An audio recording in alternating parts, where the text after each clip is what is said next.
అందరికీ నమస్కారం. గౌరవనీయుల వైద్యులు, అతిథులు, నా ప్రేమైన భారతీయ సోదరు సోదరిమణులారా, అందరికీ 77వ గణతంత్ర దినోత్సవ శుభాకాంక్షలు తెలియజేసుకుంటున్నాను. ఈ గణతంత్ర దినోత్సవం సందర్భంగా మన త్రివర్ణ పతాకాన్ని ఆవిష్కరించుకోవడం నాకు ఎంతో గౌరవంగా, ఎంతో భాగోద్వేగంగా ఉంది. జనవరి 26 కేవలం ఒక తేదీ కాదు, ఇది భారతదేశ ఆత్మగౌరవానికి చిరునామా. ఇది కోట్లాది భారతీయుల ఆశలు, త్యాగాల కలలు. ఒక రాజ్యాంగం రూపం దాల్చిన రోజు, భారత రాజ్యాంగం అమలులోకి వచ్చిన రోజు. 1947లో బ్రిటిష్ రాజ్యం నుంచి దేశానికి స్వాతంత్రం వచ్చింది. కానీ అప్పటికి మనకు సొంత రాజ్యాంగం లేదు. డాక్టర్ రాజేంద్ర ప్రసాద్ గారి అధ్యక్షతన పనిచేసిన రాజ్యాంగ పరిషత్, డాక్టర్ బిఆర్ అంబేద్కర్ గారి నేతృత్వంలోని ముసాయిదా కమిటీ, రాజ్యాంగ సలహాదారుడు బిఎన్ రావు గారి మేధస్సు, ఈ అందరి సమన్వయంతో భారత రాజ్యాంగం రూపుదిద్దుకుంది. దీన్ని రూపొందించడానికి 2 సంవత్సరాలు 11 నెలల 18 రోజులు పట్టింది.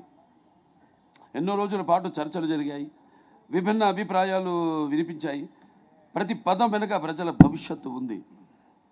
77 సంవత్సరాల క్రితం ఇదే రోజున భారత ప్రజలమైన మన కోసం మనమే విశిష్టమైన రాజ్యాంగాన్ని రాసుకుని ఆమోదించి చట్టబద్ధం చేసుకున్నాం. ఆ రోజు నుంచి భారతదేశం ఒక సర్వసత్తాక సామ్యవాద లౌకిక ప్రజాస్వామ్య గణతంత్ర రాజ్యాంగ ప్రపంచానికి పరిచయమైంది. 1949 నవంబర్ 26న రాజ్యాంగ సభ దీనిని ఆమోదించింది. 1950 జనవరి 26న అమల్లోకి తీసుకొచ్చింది. అదే రోజు నుంచి భారతదేశం తన గమనాన్ని తానే నిర్ణయించుకునే గణతంత్ర రాజ్యంగా నిలబడింది. భారత రాజ్యాంగం ప్రపంచంలోని అతిపెద్ద లిఖిత రాజ్యాంగం. ఇది ఒక వ్యక్తి రచన కాదు, కోట్లాది ప్రజల భవిష్యత్తుకు దారి చూపిన ఒక మహత్తర సామూహిక ఒక గ్రంథం, కృషి. ఈ రాజ్యాంగం మన దేశానికి దిశానిర్దేశం చేస్తుంది. ప్రభుత్వం ఎలా ఉండాలి, శాసన వ్యవస్థ ఎలా పనిచేయాలి, కార్యనిర్వాహక వ్యవస్థ అధికారులు ఏమిటి, న్యాయ వ్యవస్థ స్వతంత్రత ఎలా ఉండాలి, అన్నిటికీ స్పష్టమైన మార్గదర్శకత్వం ఇచ్చింది. అంతకంటే ముఖ్యంగా ప్రతి భారత పౌరుడికి హక్కులు ఇచ్చింది. అదే సమయంలో కర్తవ్యాలను గుర్తు చేసింది.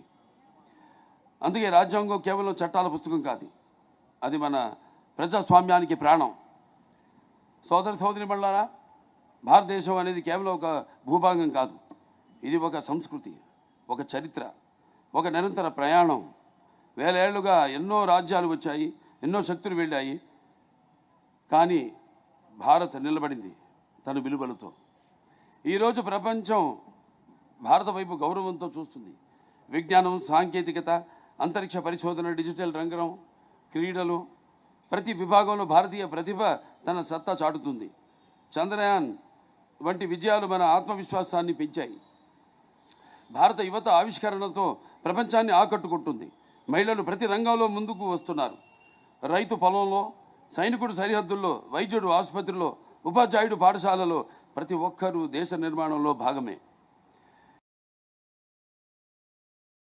ఈ విజయం ఇది రాజ్యాంగం ఇచ్చిన స్వేచ్ఛ, సమానత్వం, అవకాశాల ఫలితం. అందుకే ఈ రోజున మనం ఒక విషయం స్పష్టంగా గుర్తుపెట్టుకోవాలి.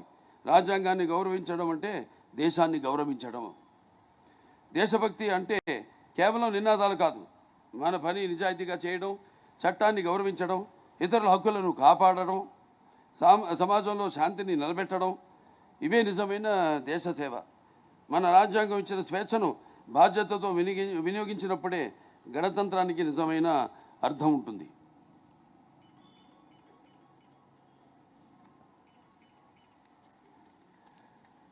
మన పిల్లలకు మనం వదిలి వెళ్లాల్సింది కేవలం ఆస్తులు కాదు, బలమైన విలువలు, రాజ్యాంగాన్ని గౌరవించే మనస్తత్వం, దేశాన్ని ప్రేమించే హృదయం, ఇవే నిజమైన వారసత్వం. ఈ గణతంత్ర దినోత్సవం సందర్భంగా మనమందరం ఒక సంకల్పం చేద్దాం.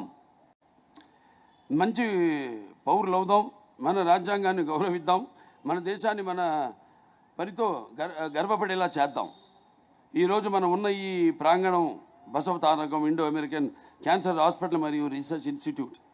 ఇది కేవలం ఒక ఆసుపత్రి కాదు, ఇది సేవకు ఒక ప్రతిరూపం. ఇక్కడ పనిచేస్తున్న ప్రతి వైద్యుడు, ప్రతి నర్సు, ప్రతి సిబ్బంది సభ్యుడు రోజు దేశానికి సేవ చేస్తున్న సైనికులే. వారికి నా ప్రత్యేక అభినందనలు తెలియజేసుకుంటున్నాను. దేశం బలంగా ఉండాలంటే ప్రతి పౌరుడు ఆరోగ్యంగా ఉండాలి. ఆరోగ్యం లేకపోతే ఆర్థిక వ్యవస్థ బలపడదు, దేశాభివృద్ధి సాధ్యం కాదు. అందుకే ఆరోగ్య రంగంలో సేవ చేయడం దేశ నిర్మాణంలో భాగమే. ఈ పవిత్రమైన రోజున మన స్వాతంత్ర సమరయోధులను, రాజ్యాంగ నిర్మాతలను, దేశానికి సేవ చేసిన ప్రతి ఒక్కరిని స్మరించుకుంటూ ఈ పవిత్రమైన రోజున మన త్రివర్ణ పతాకం కింద మనమంతా ఒకటే అని మరోసారి గుర్తు చేసుకుంటూ మీ అందరికీ మరొకసారి నా 77వ హృదయపూర్వక గణతంత్ర దినోత్సవ శుభాకాంక్షలు తెలియజేసుకుంటున్నాను. జై హింద్, మేరా భారత్. జై హింద్, జై హింద్, మేరా భారత్.